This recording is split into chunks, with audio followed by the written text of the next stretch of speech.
हिंदू धर्म में भगवान शिव के लिंग अर्थात शिवलिंग की पूजा का खास महत्व है और ऐसा माना जाता है कि भगवान शिव ने धरती लोक के 12 जगहों पर अपने भक्तों की भक्ति से प्रसन्न होकर स्वयं प्रकट हुए थे और उन्हीं 12 जगहों को आज भगवान शिव के 12 ज्योतिर्लिंगों के नाम से जाना जाता है। और आज मैं आपको भगवान शिव के 12 ज्योतिर्लिंगों में से पहले ज्योतिर्लिंग अर्थात सोमनाथ ज्योतिर्लिंग की संपूर्ण कथा बताने जा रहा हूँ। सोमनाथ ज्योतिर्लिंग शिव पुराण के कोटिर रुद्र संहिता में वर्णित कथा के अनुसार 12 ज्योतिर्लिंग में सबसे पहले सोमनाथ में भगवान शिव प्रकट हुए थे, जिसे आज सोमनाथ ज्योतिर्लिंग के नाम से जाना जाता है। दरअसल प्रजापति दक्ष ने अपनी 27 कन्याओं का विवाह चंद्रमा के साथ किया था।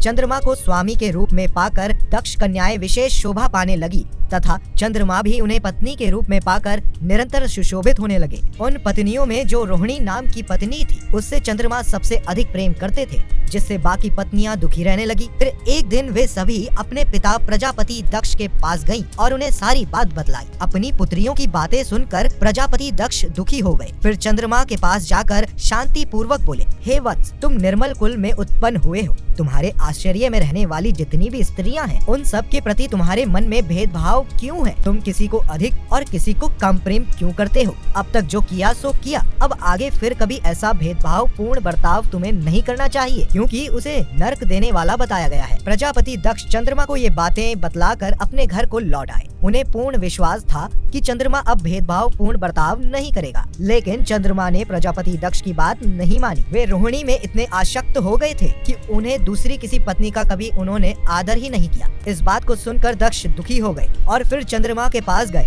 और उनसे बोले, हे वत्स, मैं पहले भी कई बार तुमसे प्रार्थना कर चुका हूँ, फिर भी तुमने मेरी बात नहीं मानी, इसलिए आज मैं तुम्हें श्राप देता हूँ कि तुम्हें क्षय रोग हो जाएगा। दक्ष के इतना कहते ही चंद्रमा क्षण भर में क्षय रोग से ग्रस्त हो गए। उनके क्षीण होते ही 3 लोगों में हाहाकार मच गया। यह देख इंद्र सहित सभी देवगण और ऋषि महर्षि परम पिता ब्रह्मा जी के पास गए और उन्हें चंद्रमा के बारे में सारी बातें बतलाई। तब ब्रह्मा जी ने कहा, देवताओं एवं ऋषियों, जो हुआ सो हुआ, उसे अब पलटा नहीं जा सकता, लेकिन इसके निवारण के लिए मैं तुम्हें एक उपाय बताता हूँ। चंद्रमा से जाकर आप सभी कह दे कि वह प्रभास नामक शुभ क्षेत्र में जाए और वहाँ विधि पूर्वक महामृत्युंजय मंत्र का जाप करते हुए भगवान शिव की आराधना करे। अपने सामने शिवलिंग की स्थापना करके वहाँ चंद्रमा नित्य तपस्या करे। इससे प्रसन्न होकर शिव उन्हें क्षय रहित कर देंगे। तब देवताओं तथा ऋषियों के कहने से चंद्रमा ने वहाँ 6 महीने तक निरंतर तपस्या की। फिर एक दिन भक्त वत्सल भगवान शिव प्रसन्न होकर उनके सामने प्रकट हुए और चंद्रमा से बोले, हे चंद्रमा, तुम्हारा कल्याण हो, तुम्हारे मन में जो अभिष्ट हो वह वर मांगो। भगवान शिव के मुख से ऐसी बातें सुनकर चंद्रमा ने उन्हें प्रणाम करते हुए कहा, देवेश्वर, यदि आप मुझसे प्रसन्न हैं तो आप मेरे शरीर के क्षय रोग का निवारण कीजिए। मुझसे जो भी अपराध हुआ है उसे क्षमा कीजिए।